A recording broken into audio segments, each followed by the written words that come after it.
everyone. I'm Wendell Jones, and welcome to another webinar of the Embassy of the Bahamas as we come to you from Washington, D.C. It is my pleasure to conduct a series of conversations with members of the Bahamian diaspora. We've been doing this for a little while now. This is our 19th edition, and it is our pleasure to do these webinars. And we understand that they are well received, not only in the Bahamas, but around the world. The Bahamas has always enjoyed a good relationship with our neighbor in the United States. Indeed, Bahamians have played a pivotal role in the social and economic development of the United States of America. And in the Bahamas, we rely on the United States for many reasons. You would know that the majority of our visitors come from the United States of America, tourism being the #1 industry in our country. So the political and economic developments of the United States are keenly watched with tremendous interest by Bahamians everywhere. And throughout the Bahamas today, Bahamians are discussing prospects of the 2024 presidential elections. Let's be very clear here. The government of the Bahamas does not interfere in the internal political affairs of any other country, and indeed, we don't interfere in the political affairs of the United States of America. And so the position of the government of the Bahamas since independence 1973 is that we are friends of all and foes of none. We have no foes. We are friends of all, foes of none. However, the elections here in the United States of America on the 5th of November is, of course, of tremendous interest, as I mentioned. The policies of whatever party that wins, those policies would impact the Bahamas as well as the Caribbean. And so today we have a well-qualified panel to discuss the US elections and what it portends for the Bahamas. Joining us today are Yolanda Cash Jackson. She is a shareholder of a very important legal entity here in the United States. She is going to introduce herself more properly in a minute, as would all the other panelists. We have Dr. Michelle Wallace-Rencher, who is out of Tennessee from Strategic Technology Solutions Change. He's a manager there in Tennessee. Mr. Ruban Roberts from RER Consulting Enterprise. He too is out of Florida. Dr. Michelle A. Dallas. She is a doctor dealing with dental surgery and general dentistry out of Florida as well. And Mr. Giovanni Moss, Director of Disaster Management, and he is with a firm ICF Remote out of Florida. Later, I believe we are going to be joined by another Bahamian descendant, and we are going to introduce him in very short order. But let's begin the introduction properly by allowing the panelists here to better introduce themselves. Yolanda Cash Jackson, let's begin with you. Thank you so much, Ambassador. I'm Yolanda Cash Jackson, and although I was not born in the Bahamas, I am Bahamian by birth on both sides. I have my Lutheran side and I have my Exuma side. And my folks came very early to the United States, 1905 and 1908, respectively. But since that time, our family has remained split between the Bahamas and mainly South Florida. Some went to New York. And I was actually raised and educated in Miami and have remained in Florida, having attended the University of Florida twice, undergrad in public relations and then a law degree. I now have practiced now for 32 years. It doesn't seem like that. First in litigation and now in government relations and affairs. And am so excited about this conversation that we're having today.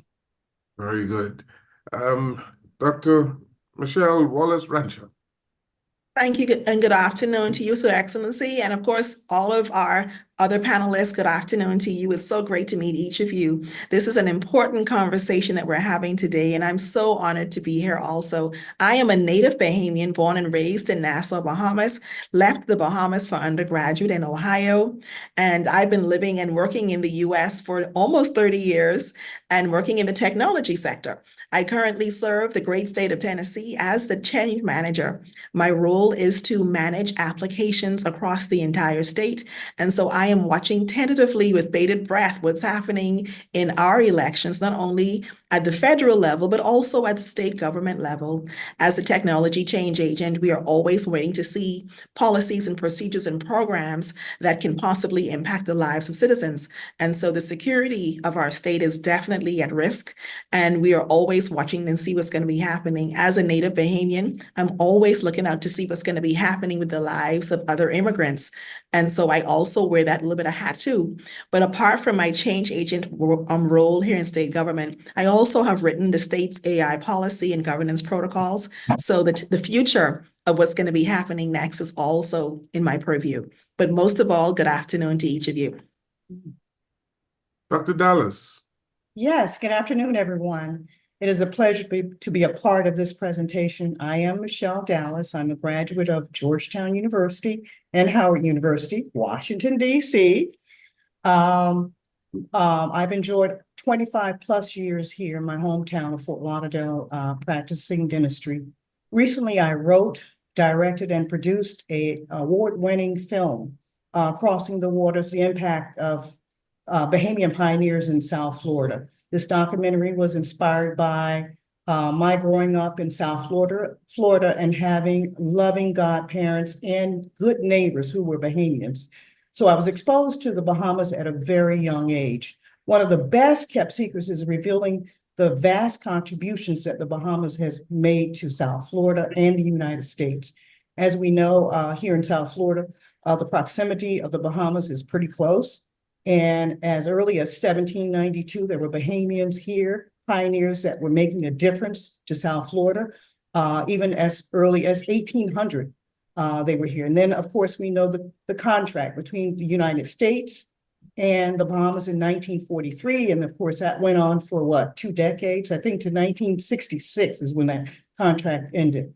But over the years, the Bahamas and the United States have had shared ties for many, many years.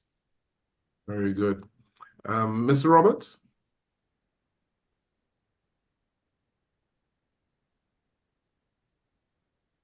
And thank you for inviting me. Can you guys hear me? Yes, go ahead. Oh, okay. And good afternoon to the distinguished panelists as well. Reuben Roberts. I was born in Freeport, Grand Bahama. My family hails from an area called High Rock on the island of, in the east end of the island of Grand Bahama. Immediate past president of the Miami-Dade branch of the NAACP, and I am a proud Bahamian man. I currently own and operate 2 entities. One is a nonprofit entity called Amplify Community Resources. And then also I own a consulting firm called RER Consulting Enterprise. And RER focuses on collaborating with local municipalities to work on program development and overall development of opportunities for other small businesses as well. I'm looking forward to this discussion today. I'm very excited about our involvement and our input into this discussion. And hopefully, I'm looking forward to having some further discussions on how so much of our resources that reside here in the United States can actually contribute to what's going on in our home native land. Very good. Mr. Moss?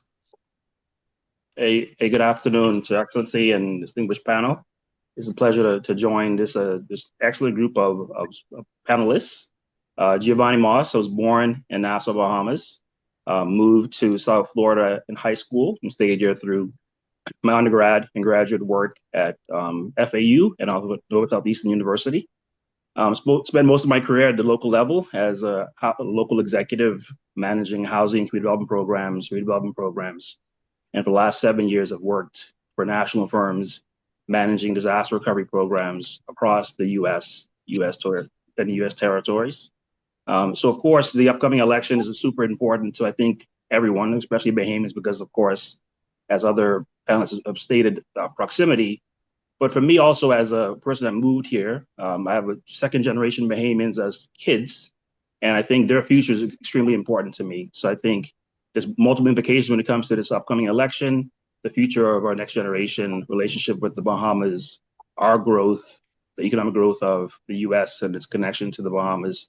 So again, super excited about having this discussion and our impact as Bahamians, which has been since the 1700s in this country. So pleasure to meet everybody and looking forward to our discussion. Very good. Well, it's good to hear the accomplishments of all of our panelists today, and I'm sure we are going to have a very rich conversation as we talk about the elections in the United States and the impact on the Bahamas. And I underscore again, there is no particular interest of the Embassy of the Bahamas or the government of the Bahamas in the support of any candidate or any political party here in the United States. But we just want members of the diaspora in the United States to express themselves on what is happening. Ms. Cash Jackson, you are in Arizona as we speak, and I assume that you might be campaigning. Let's talk about the democracy in the U.S. And how you all see the quality of the democracy here in the United States. Well, thank you for that. We are certainly knee-deep in the election. And unfortunately, I'm knee-deep as well, watching daily the changes and the discussions. Probably one of the pivotal discussions in this election is democracy. If you talk to either party, democracy is on the ballot, whether it be the freedom, you hear that a lot. You hear a lot about freedom and the ability to make choices. In fact, here in Florida, we have 2 constitutional amendments that do talk about freedom. One is reproductive rights, and the other, well, there are a number, but the main ones, reproductive rights and marijuana, both under the guise of freedom and democracy. So democracy is on the ballot. A lot of talk about the power of the executive branch, a lot of comparisons to governments of autocracy, a very different discussion that I think that we've had, that I've seen in my lifetime. I voted for the first time in 1976. I'm telling my age. And the discussion is much different now. And we would have in the United States, like many other governments have had, the first woman. And that has created another discussion about democracy and who should be able to serve and who is not only willing, but has the ability to serve. So Qualified. I could go on and on because I live in this space. So happy to talk more about that. But democracy is on the ballot. Yes, sir. Well, you all can pitch in the conversation whenever you wish, even without my directing questions to you directly. But let me go to Ms. Rancha. This is the land of the free and home of the brave, as we have heard over the many decades. You feel free and you feel that the democracy is alive and well in the United States, don't you? There are many persons who would definitely question what freedom looks like to many, and whether there is the same access to qualities and just opportunities that everybody has. There is a lack of equity. There's a lack of equity in the Bahamas also, so we really have to be honest in that conversation. But Ms. Yolanda Cash Jackson just alluded to the fact that when we're talking about women being in the forefront of the conversation, women being qualified, and women being given the opportunity, I don't think anybody gives anybody anything. You have to earn, you have to demonstrate, you have to show up, and you have to participate in the conversation. And so when we're talking about elections and we're talking about democracy, I think the most important thing is that we talk about access, that we speak clearly and loudly about the importance of participation. And so the only way that we know how to participate in any electoral process, first of all, is to be educated, to be informed, and then also to be registered to vote. So whether you are in the US, whether you are in the Bahamas, if you're not registered to vote, really and truly, it doesn't matter how well informed you are, because unfortunately your vote doesn't count because you aren't able to cast it. And so when you have the ability to register, you are informed and you stay informed. There's a saying that says you don't have to get ready if you stay ready. That's right. Right now, we are actually in a very interesting time in history. Dr. Dallas spoke about the importance of recognizing how much representation the Bahamas and Bahamians have brought to this country since the 1700s. We are now in 2024, and there are many persons who would like to ignore that rich wealth of history. There are many persons who would like to completely erase the fact that we are not new to this country. We are by no means new to this dynamic. We are not new. This is actually a part of our ancestral experience, that we have always come into spaces. Maybe if you are the only, like I typically am the only woman, the only person of color, maybe the only person who was born in my generation, the only person who has my kind of accent, the only person who wears this shade of lipstick. I am accustomed to being the only, but please understand, when I bring this only is not just one. This only is that much more expertise. And I think whenever we speak about women being at the forefront of elections, this election is not only about one seat. In order to us to be informed, we must recognize there are many seats that are currently available to be voted for. There are seats in state government. There are seats in county and in cities. And I think the biggest challenge that we have when it comes to staying informed and recognizing the level of access that there is in this country and the opportunities are because there are so many vast opportunities and a part of every conversation.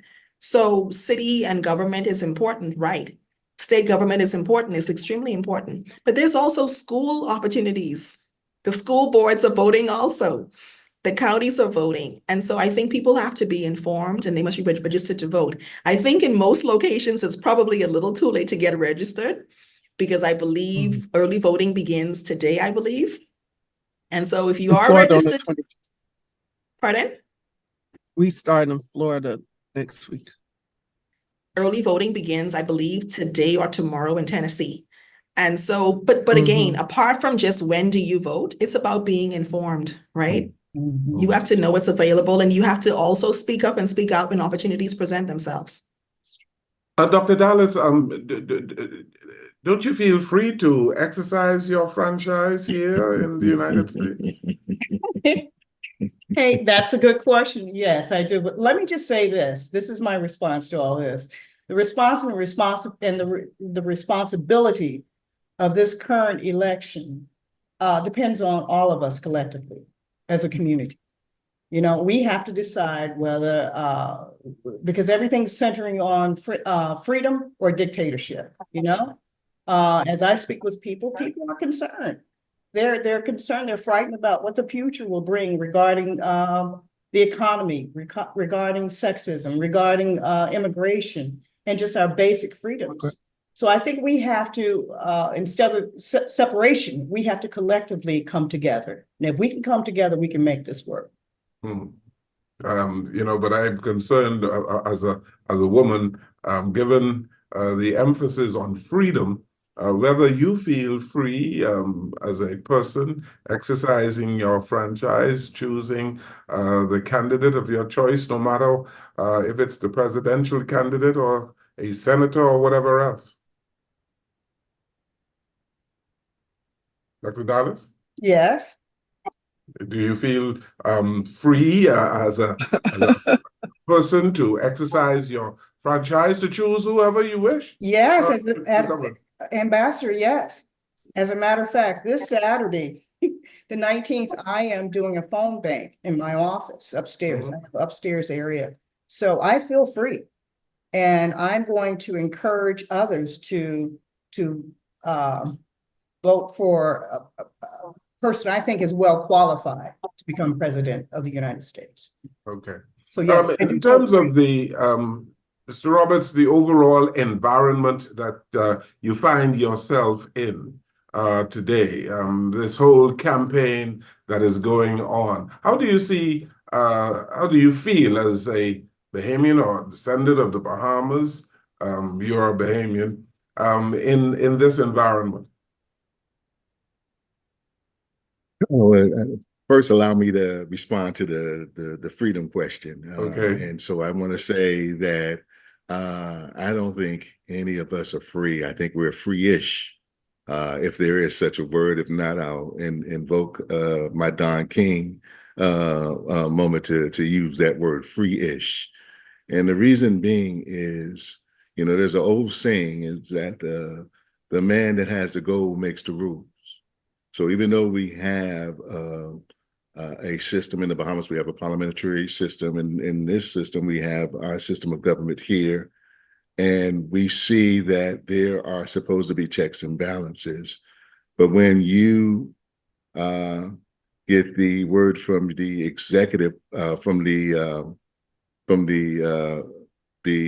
legal branch, that the commander-in-chief, as long as they're commander-in-chief, has the ability to do whatever they choose to do, and as long as they're making an action in that capacity of commander-in-chief, well, then it throws out that whole concept of being free. It throws out that whole concept of equality. It throws out that whole concept of just having the liberties under justice. And that the justice is blind theory, if you will. Mm-hmm. So I just want to share with you that puts into question being free. Because right now, if the commander-in-chief decided to say, if you were not born in this country, you can no longer live here, then I would be sent summarily home. So am I free? I may have certain liberties, but am I truly free?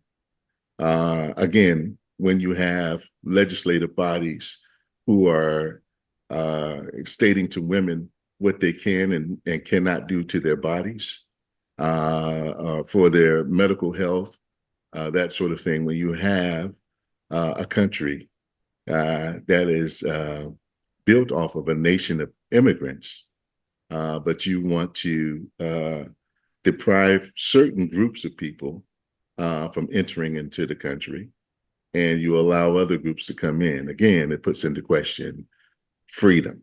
And so when we talk about that, now I just want to share that, but I know you had another question. If you can restate it real quick so I can answer that. I just wanted to know how you felt about the overall environment in which you are operating now, the mood of the country, and in terms of the election campaign. Well, the mood of the country is we're divided here in this country. And it's becoming apparently clear that there's a great divide. And the divide is for a number of reasons.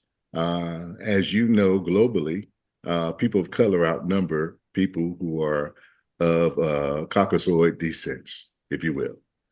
But what's happening here in this country is that number is dwindling. And in about another 10, 15 years, you're going to see that folks who are Anglo are not going to be the majority anymore. And I think that what we have a sense of, and we got a clear sense of that after having the leadership of our first Black male president, was a resentment after the fact, even though the economy was doing better, even though the job numbers got better, but just to have the leadership of a person of color was problematic. And then we got a president that folks wanted to support, but not so much about policies, not so much about any of those things, but just simply someone that can rule a nation that looks like the majority of the people at that time. I think we're entering into this same thing now where we have not only a person of color, but a woman. And even though we've had the likes of Margaret Thatcher and other female rulers throughout the world, the United States have never had their commander-in-chief be a female, let alone a female of color. And I think that we're really struggling with understanding and imagining what that looks like. No matter what the person's policies are, no matter what the person says, no matter what the credentials are, and they've proven themselves to be the best possible person to be in leadership position at this time, questions arise that makes absolutely no sense, where the opponent seems to be decompensating and continues to get a high percentage of the support. And you have to ask yourself, why is that? What is the motivational force behind that? And then once you dissect it, then you can understand again why I use the term free-ish and why we talk about, just the status of where we are in 2024. When we go back and we use terms that are considered degrading, when we allow folks who are supposed to represent us to use language that we would never allow our children or grandchildren to use. We would never support that in our households. But then we find it acceptable. When I say we, some of the general public here, at least almost half of them, allow. And so again, that clearly gives you a picture of our status as to where we are today in this country. And as Bahamians or Bahamian descents living in this country, just understand that affects us tremendously as well, because our status is solely dependent on whoever is in power and their acceptance of us as a people living and residing in this country. Okay, Mr. Moss, same question for you, sir. Let's talk a little bit about freedom, and as you see it in the United States today, and do you feel free to exercise your franchise? And generally, let's talk too about the mood of the country from your perspective. Yeah, I think I would agree with my fellow panelists that I do have a level of controlled freedom. So the term I'm going to coin is called free-ish.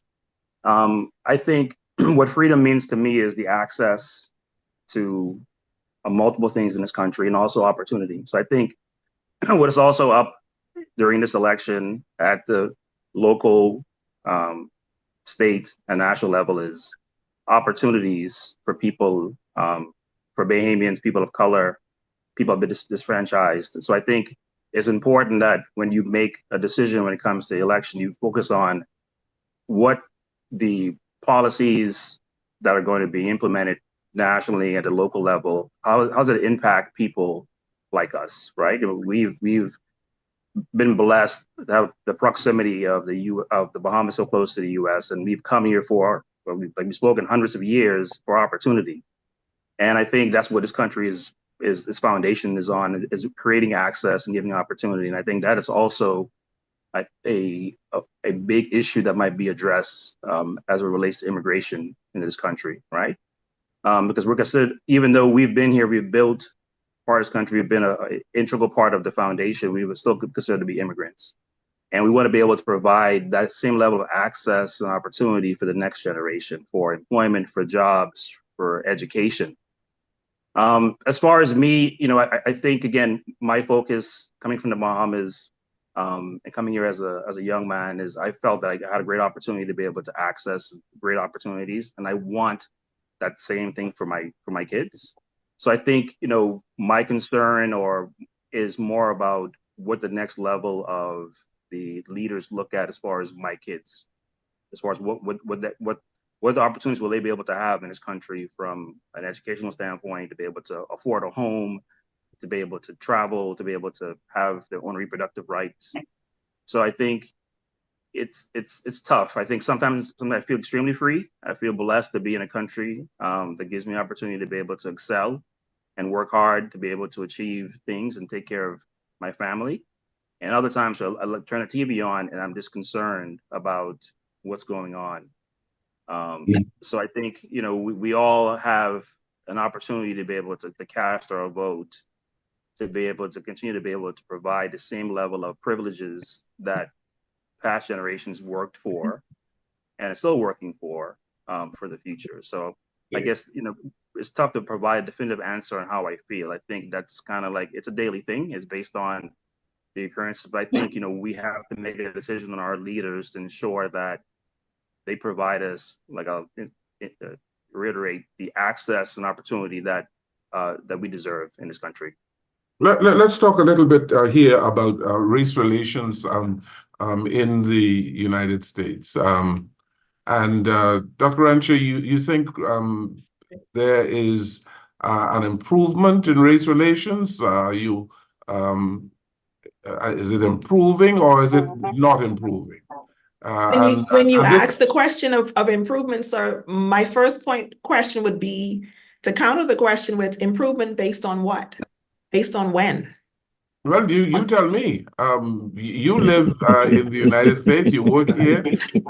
You tell me whether or not you see an improvement in race relations. Do you think you are, in terms of egalitarianism, do you find it to be working throughout this society?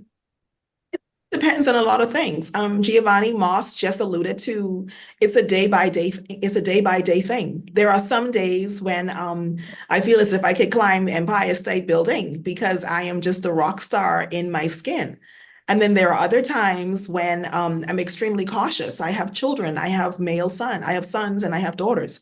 And so there are times when I'm extremely cautious because we have television and we have social media. I know the music of Kendrick Lamar that says they not like us. And so I'm very aware of that. Again, as an immigrant, I'm always first and foremost aware that I have an accent. I've never sounded any other way. I like to joke amongst friends and say I have no Asian blood. I can see clearly. You can hear me on the voice. I have sunshine in my voice, absolutely. But I've also chosen to work in a technology sector. I chose an academic industry that is extremely male dominated. That is extremely, that is not the blackest of industries. I did live in Atlanta for a period of time, and that is Chocolate City for a reason.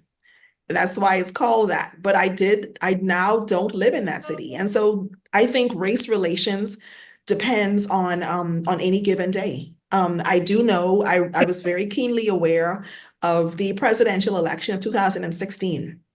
I was living in Cleveland, Ohio, when President Barack Obama was voted in. I remember that election day very clearly. Election day 2008 was a very interesting day. A lot of my colleagues were not very pleased and happy. I went home. My husband was in Iraq at that time, and I remember having very mixed emotions. I was, first of all, afraid for his family, his wife and his daughters. I was very concerned for their well-being. The Secret Service does their job. They do their thing, absolutely. But I'm also old enough to remember and see the movie Selma. My children and I have crossed the Evan Pettis Bridge in Alabama. So I'm not that far removed from the civil rights era. I was born in the 1970s in the Bahamas. And so my husband often reminds me that, well, when you're from the Bahamas, you really don't get a good understanding of what race relations are. But I told him very explicitly, I didn't know I was Black. And I always knew I was Black, obviously, but I didn't know what it meant in this context until undergrad. And then it was like, oh, okay, this helps me to understand this context a little bit differently. I had spent my entire life in the Bahamas, going to and from West Palm Beach, Florida, and Nassau, Bahamas, Freeport, Grand Bahama in the summers. I had a very idyllic childhood where most people looked like me, shopped in the same grocery store, got their hair pressed on Saturday evening for Sunday morning church. That was a normal in my experience. But moving to the US for undergrad in a predominantly white community, I soon learned that I looked different. My favorite author is Chimamanda Ngozi Adichie, the Nigerian author, and she speaks about the danger of a single thought, the danger of a single story. In Central Ohio in the 1990s, when I went to undergrad, people would ask me questions about the Bahamas because clearly they were not our tourism market. And so many of them had never been to the Bahamas. And so they had what I thought was the strangest of questions about what our housing was like and what did we eat. And I thought it was interesting that in the Bahamas, I knew everything there was about them. And they knew nothing about me, nothing about what was normal to me. Yeah. And that was a conversation of race. It is a conversation about societal differences and societal norms. But I come to know that people are people regardless of where they live, regardless of what they look like. People are people. I recognize that when I do what I do professionally, academically, that there will always be someone that will always question why I am where I am or why I am sitting in a certain seat.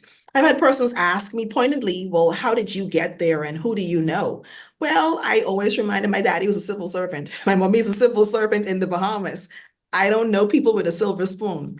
I have gotten where I am by the grace of God, absolutely. But also it's hard work and determination. It is also asking questions and being a lifelong learner.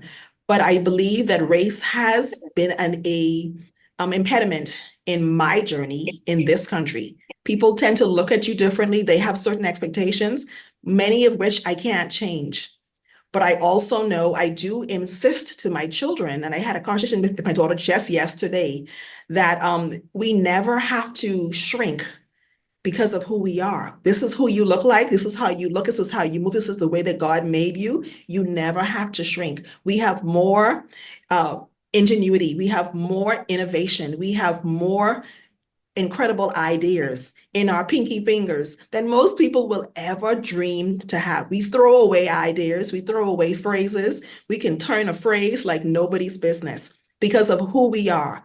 Now, if people don't always want to accept that, you know what? That's their problem. That's their challenge. That's their concern. Let me ask you all then, Yolanda, Cash Jackson, you feel discriminated against in this guy in the United States because of the color of your skin?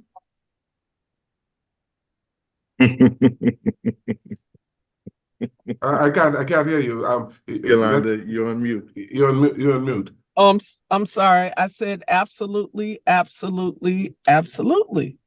Mm-hmm. I think that when you talk about race relations and whether or not it's improved, it just has a different shade of lipstick. Now, Ruben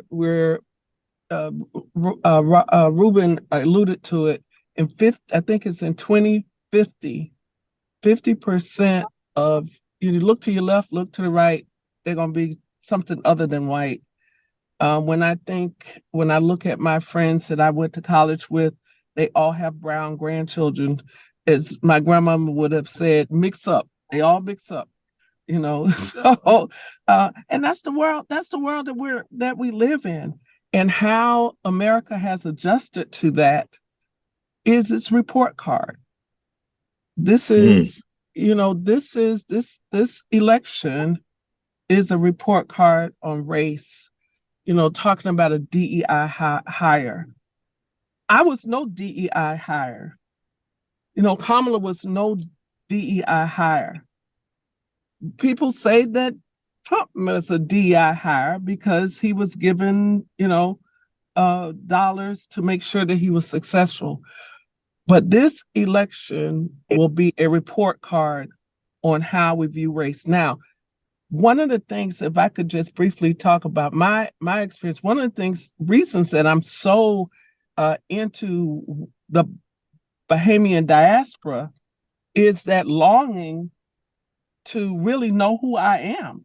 When my grandparents came here, they left. They tried to be American. I know they talk funny. I know they said tree, and I know that we drank Cersei and all of that. I didn't understand as a young child that was a part of what they were bringing here, but they were trying to do better, and they came for different reasons. Some of them were in trouble and came over here. But anyway, but part of my longing as an adult is to be in touch with exactly who I am.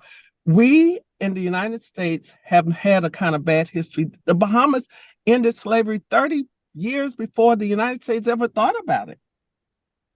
And so, I feel discriminated against? Absolutely. Even in places where I shouldn't.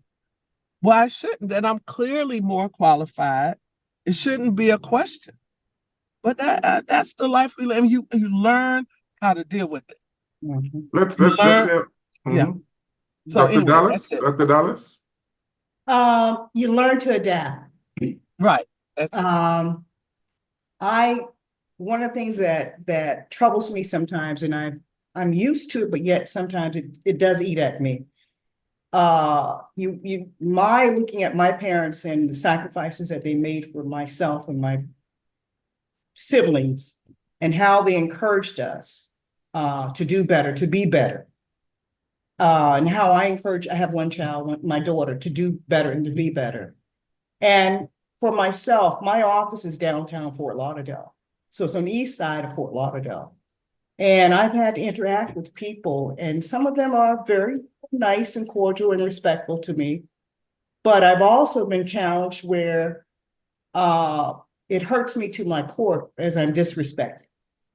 And so even with how many degrees you have, no matter where you've been, you can't change what's outside of what shows on your body.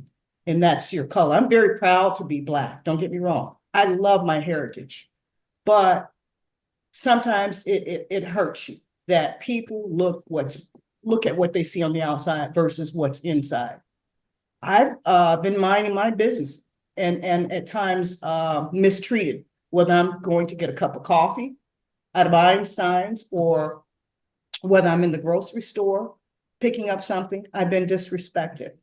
So it is challenging. It's hard to turn that page. And when I look at it, as I've matured and gotten older, it's their insecurity, it's their problem. It's not my problem. It's their issue. And the best thing I can do is just keep it moving, because you can't change them and you can't change the situation. Just keep it moving. Sir Roberts. Yes. So to put it in a very simple phrase,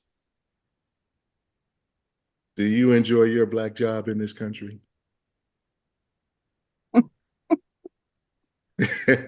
Not sure if you understand what I mean, but those who know, they understand exactly what I mean. To even be that question to even be posed to us today tells you a lot about the status of race relations.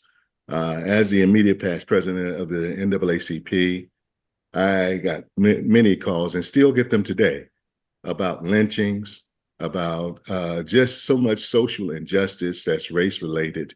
And so we still, yes, we've made progress, but we still got a long way to go. When you see that people are being baited because of their nationality, because of the color of their skin. Listen, I travel all around the world, and we are global.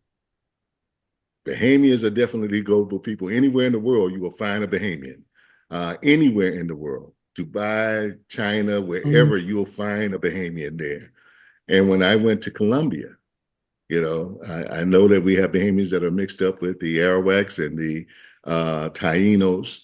And I saw where the Arawak Indians traveled from Colombia to the Caribbean and to the Bahamas, where the Tainos did the same. And so we're global people. But we have to put into context this. Race is a social construct. And race was not even a factor until the 1400s, when the slave trade became very popular. Before, you were known as someone from Africa, or you were known as someone from England or from Turkey. But to justify the slave trade and show that there's a difference between this group of people and another group of people, race became a factor. So we are much more, as our fellow countryman Sidney Poitier said so eloquently. You can, you choose to ask me so many things about myself that are not relevant. You focus on the simple part of my Negroness. But I am man, I am contemporary, I am so many things. Instead of playing court with me in that area, you should consider all of who I am. And I think that that's what it is. We can't allow those who've been controlling the narrative to continue to control the narrative. We have to make sure that we express ourselves and let people know who we are. You can't tell me who I'm going to be because of my birthright or the color of my skin. You can't tell me that, because we've already proven that that's not accurate. We could be on this Zoom right now. We have distinguished people who are attorneys, who are doctors, who are dentists, who are professionals. So that has nothing to do with the color of my skin.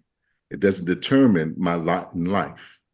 If I allow it to affect me, if I allow it to just not to hamper my motivation for success, then it will have an impact. But one thing I know about being a Bahamian, you have the strong foundation of parents who saw their children and their grandchildren accomplishing more than what they've accomplished. And they worked hard to make sure they could send us off to school.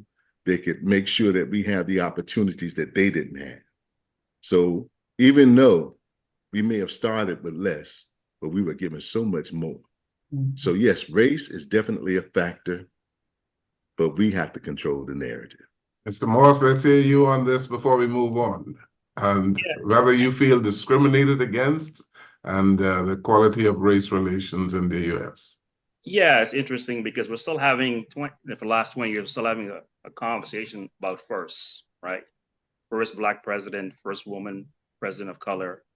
So I think by just telling this, by the bare fact of us having a conversation, I'm sure all the panelists have their own personal stories about the complexion of their skin and being a first in their law firms, in their school, in their business. As a matter of fact, in the mid 2000s, I was the first African-American or African-American, Bahamian-American director for a community in South Florida. They had the Klan marching there in the 80s, right? So by saying that alone, there's been issues, racism in a collective aspect of trying to, keep our community down and not grow has been an issue. And the unfortunate part is we have to continue to be able to fight collectively. And again, going back to we have the power of the vote to ensure that we continue to be able to fight this race issue, because it's not gotten any better from my standpoint. I think, the panelists said that, at some point in 2050, there'll be a combination of everyone not look Anglo anymore.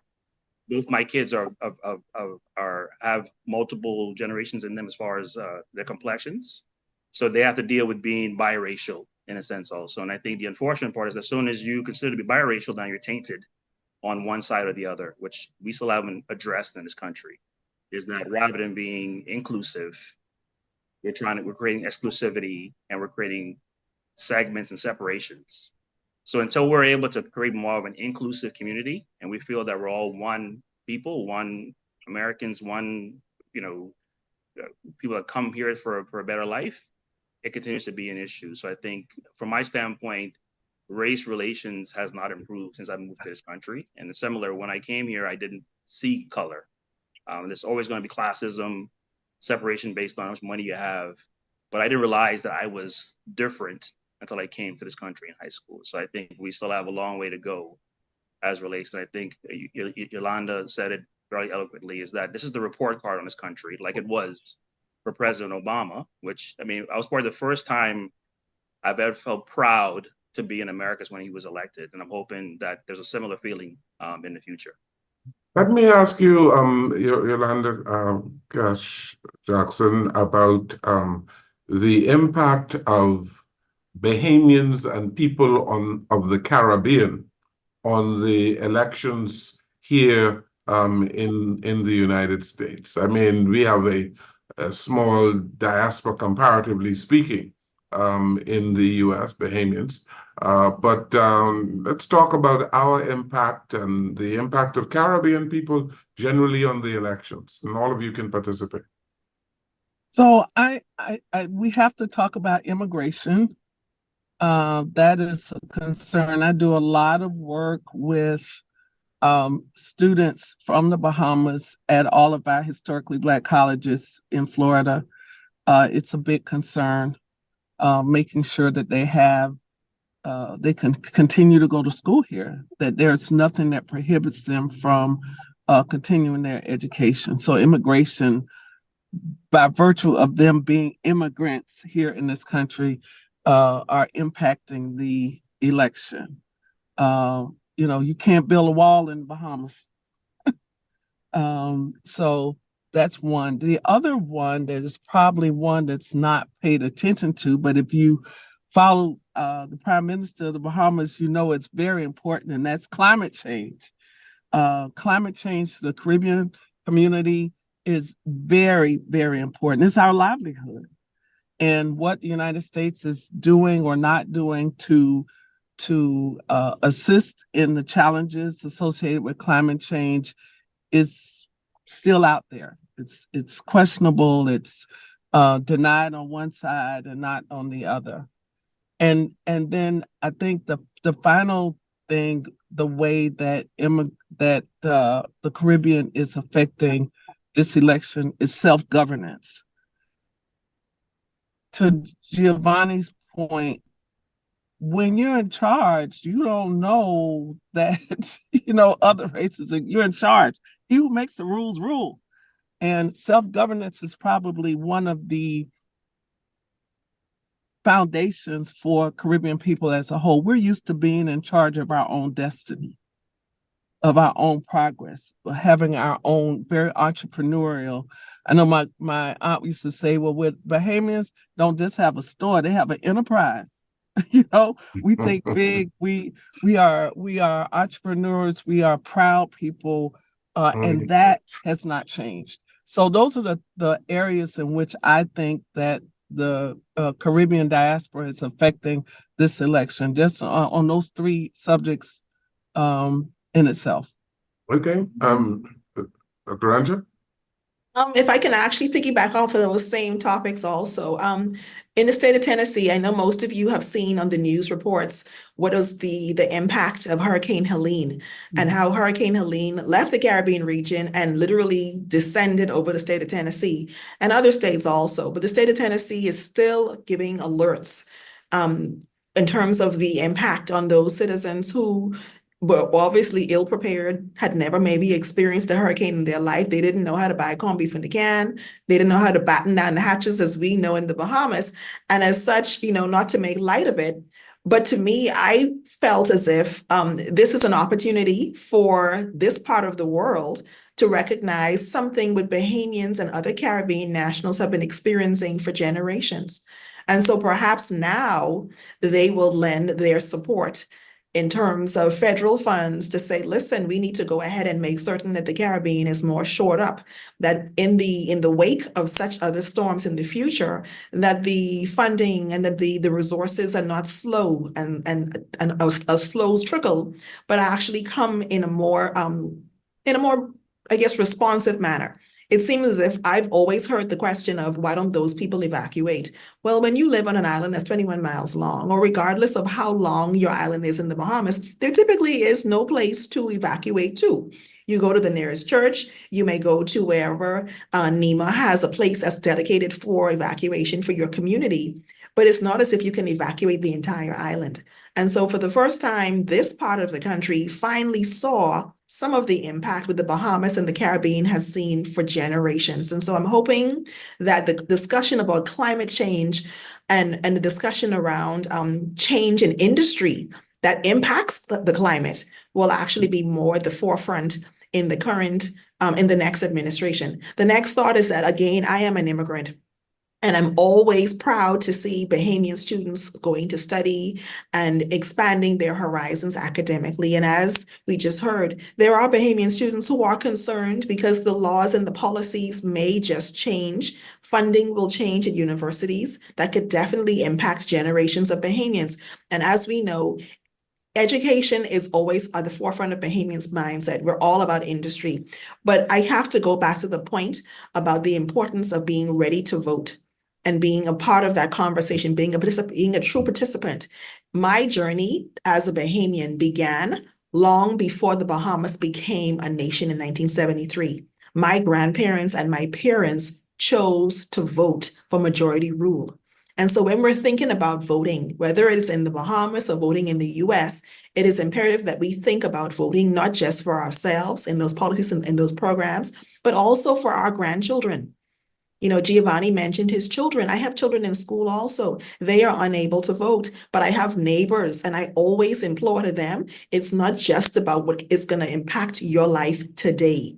It's what's going to impact the next generation and even the next generation. Like I said, because my parents and my grandparents took voting so seriously is why when I was born, I had a Bahamian passport. Had they not voted for Bahamian majority rule, then I don't imagine what my life would be like today. I would have born in colonialism, but I was born in majority rule because my parents chose to vote. And so it is imperative that people remember not only what you need today, but what your children may need tomorrow and what the next generation and even other children who you might not even know about, what the next generation needs is who you're voting for, because democracy tells us it is not only about today, it is what's going to happen years down the line that can impact not only our lives today, but the future.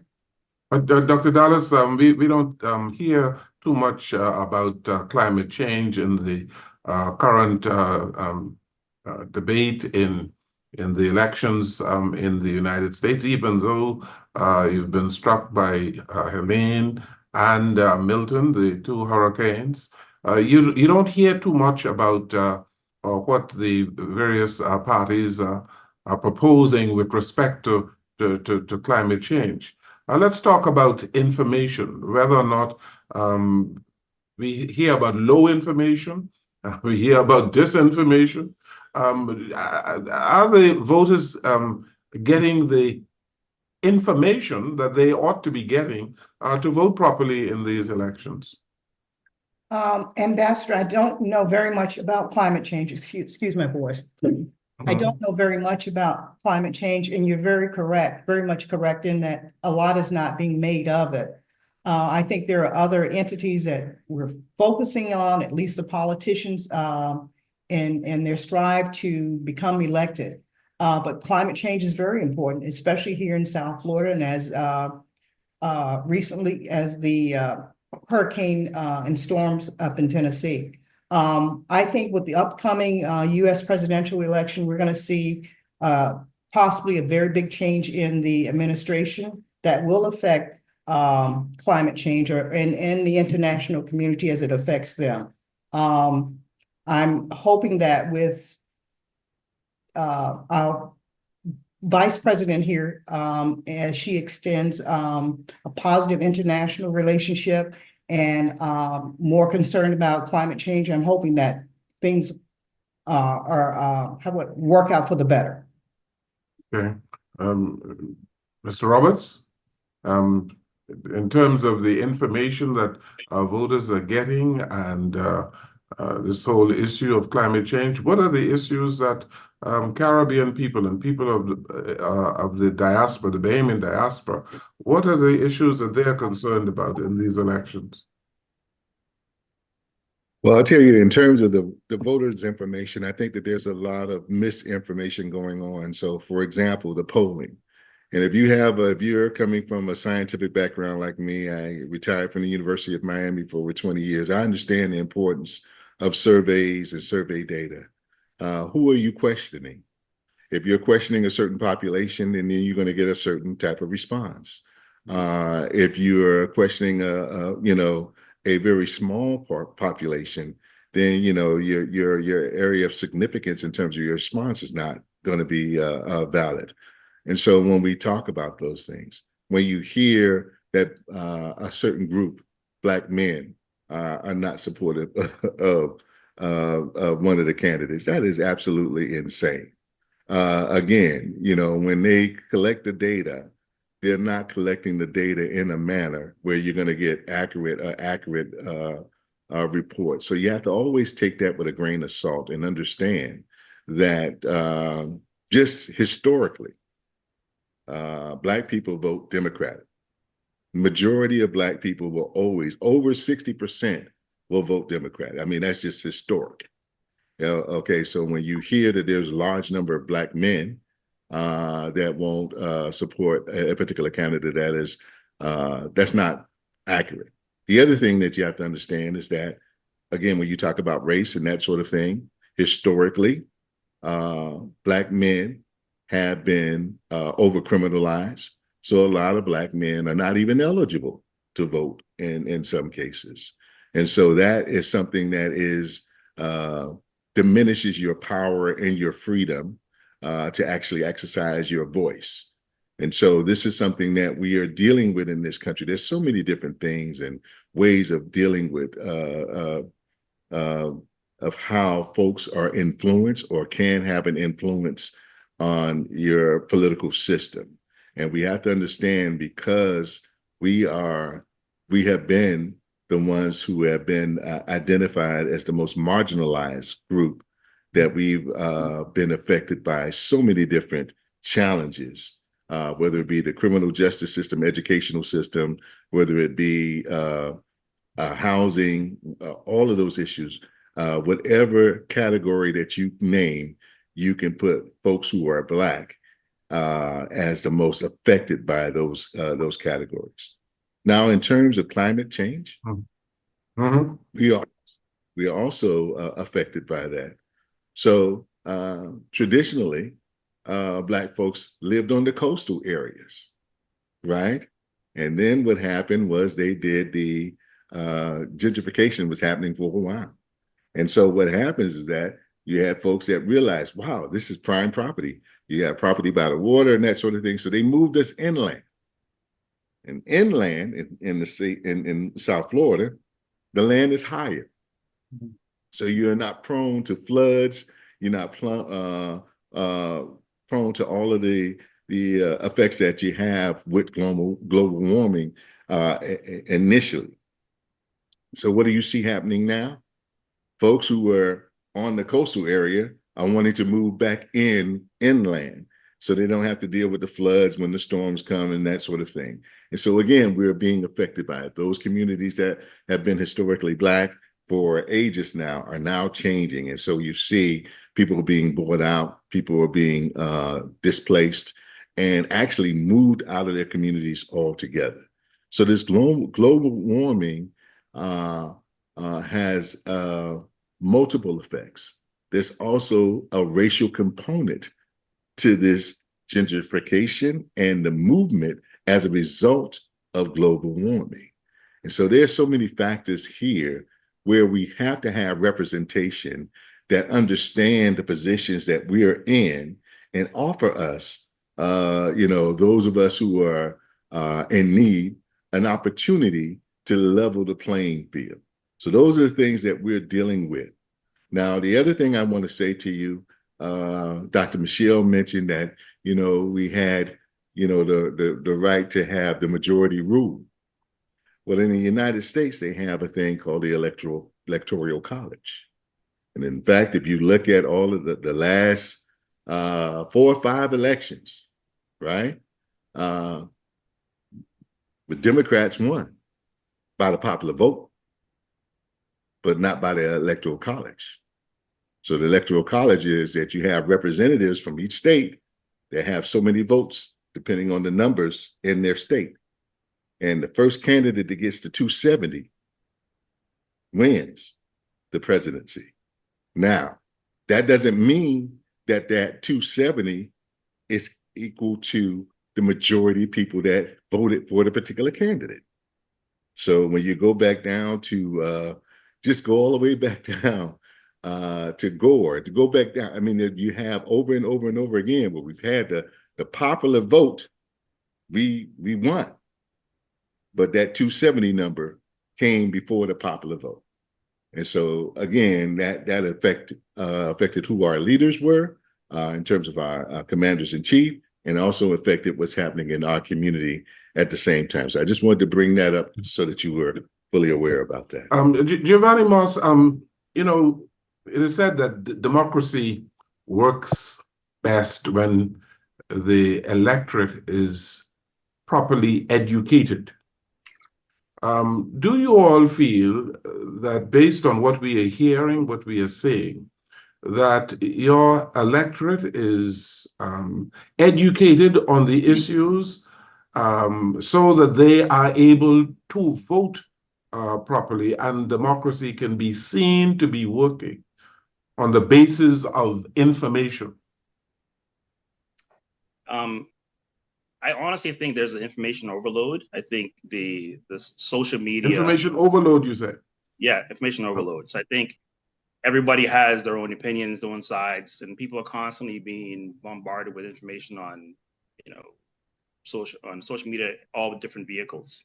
So I think it's tough. I think there's definitely people are kind of drawing a line in the sand and making decisions. I don't think people are really shifting their minds. I think you have a small level of independence that will have the opportunity to be able to choose one side or the other. So I think, just to answer that question, I think this is an overload of information, either good or bad. Everyone has their own opinion. Everyone is an expert. So it's very difficult to see if there's any type of clear information that allows people to make a decision. But so I wanted to touch on the impact on the Caribbean diaspora. Mm-hmm. And I think this is something kind of a curveball into the discussion. I think that we also need to ensure that there's a preservation of the Caribbean culture. I'm sure all of us, especially ones educated or spent time living inside the U.S., have friends that are from different Caribbean islands, either Jamaica, Haiti, Barbados, and so forth. And I've felt that there's been similar hijack of Caribbean heritage in a sense. That's who we are. For example, like June's Caribbean Heritage Month, and it also shares the same month as Pride Month, which again, we want to always respect other communities, but I think we have to ensure that we're making the selections for our leaders that also want to embrace and preserve our culture. I've traveled this country and seen issues with Caribbean events being canceled because we have minimal representation in a lot of communities. So I know as we focus on, of course, Bahamian and U.S. relations, we have to realize that we're a part of a larger Caribbean diaspora community that has a lot of just strength that we can kind of leverage. But it's important that we work with our Caribbean partners and brothers to be able to preserve our own culture. One of the things that happens for me, I hate it the most, is when I talk to second and third generation Bahamians and they say, my people from the Bahamas. no, you're Bahamian. So if you're like Yolanda's a prime example. Yolanda doesn't say my people from the Bahamas. She says I'm Bahamian. And I think that's because we're not passing down the cultural roots to our next generation. So I think whatever we do, whoever we elect, we have to ensure that we preserve our own culture, because it's a big part of who we are.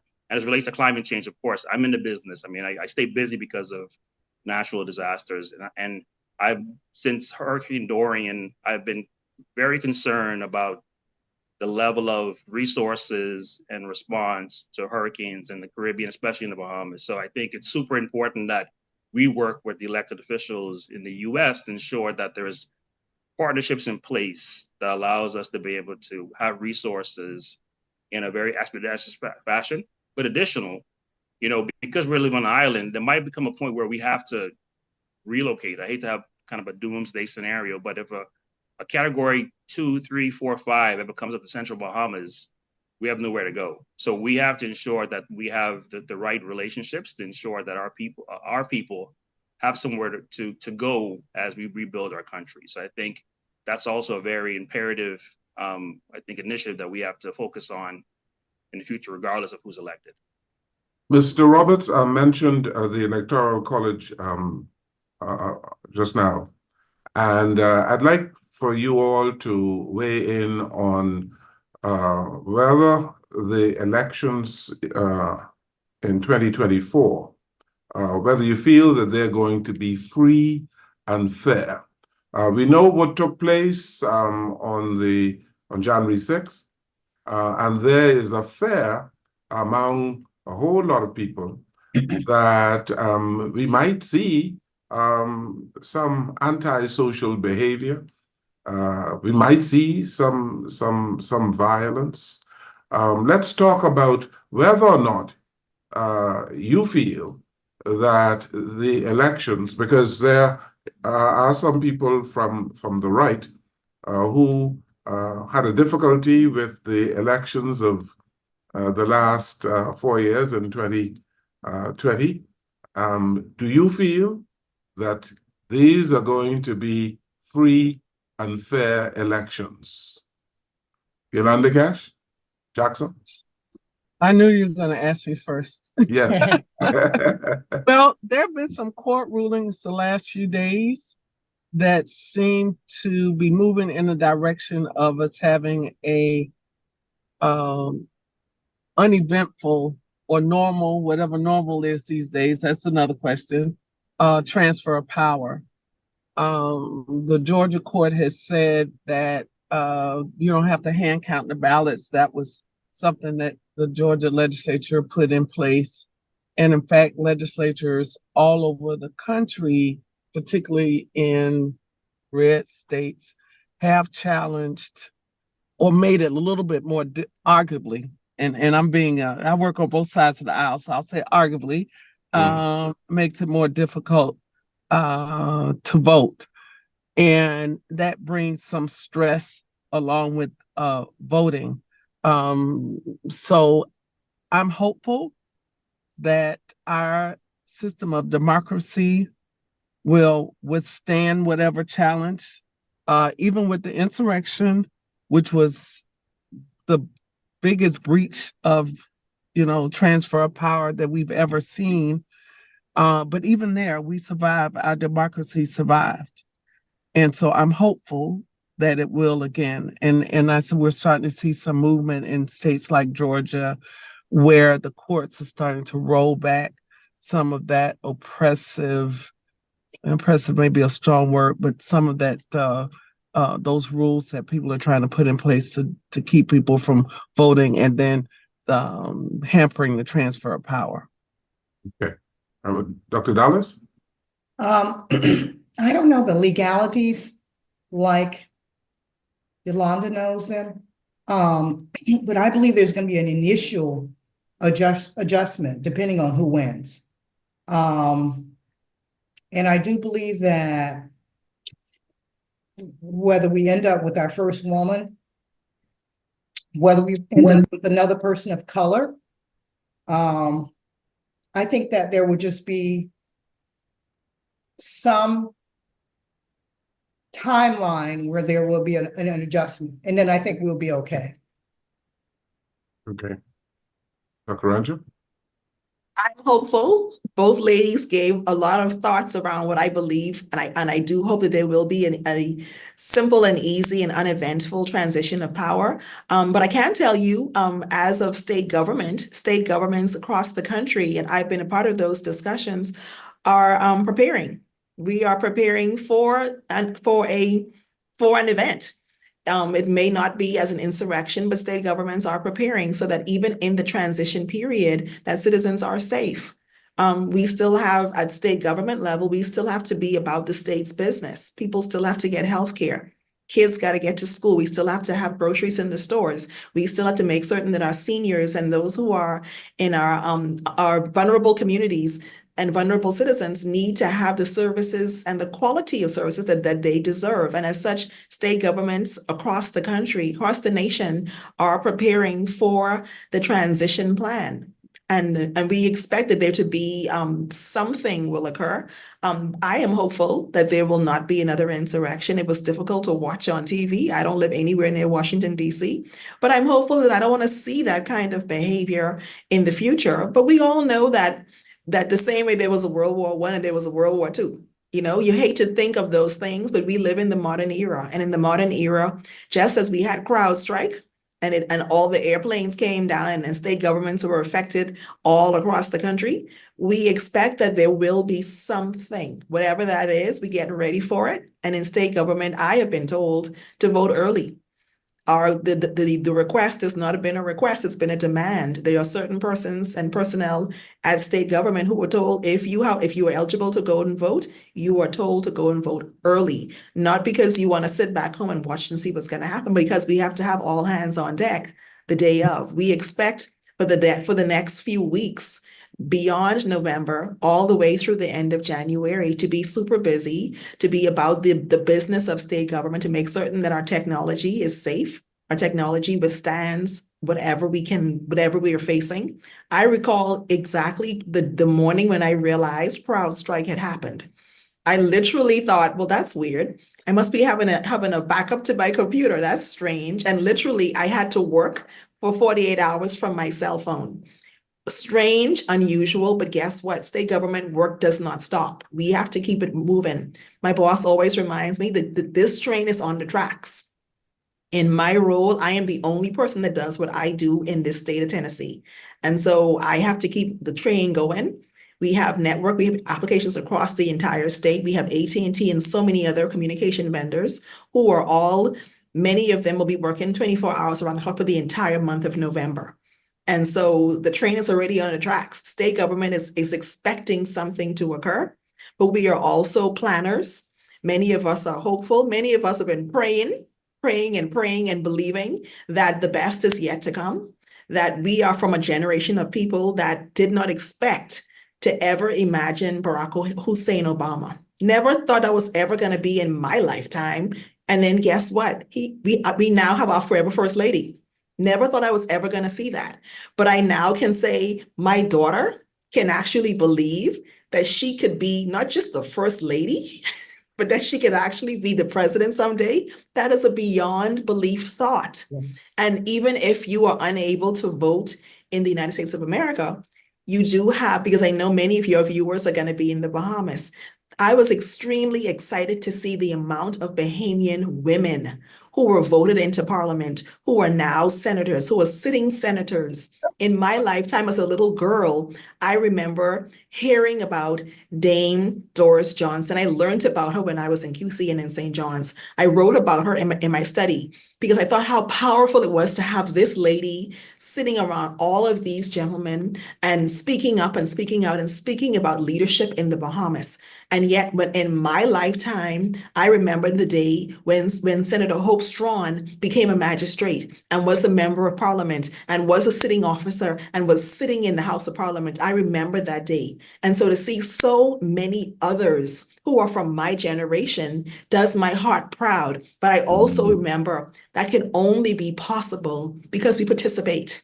We register and we participate and we are learned and we are informed before we go to the polls. We don't learn at the polls on the day walking in, depending on what color the banner is on the outside of the building and who wearing whatever t-shirt. We have to get informed. We must learn, we must listen, we must ask questions, and we must make certain that when we cast our vote in those ballots, that we are casting the vote for ourselves, yes, but we are casting for our children and our grandchildren, our neighbors who are unable to vote, and also persons who are yet even unborn. We must participate in the conversation. We must always make certain that our voices are heard. Even if they don't want to hear from us, they must recognize we Bahamians have something to say, and we're going to say it.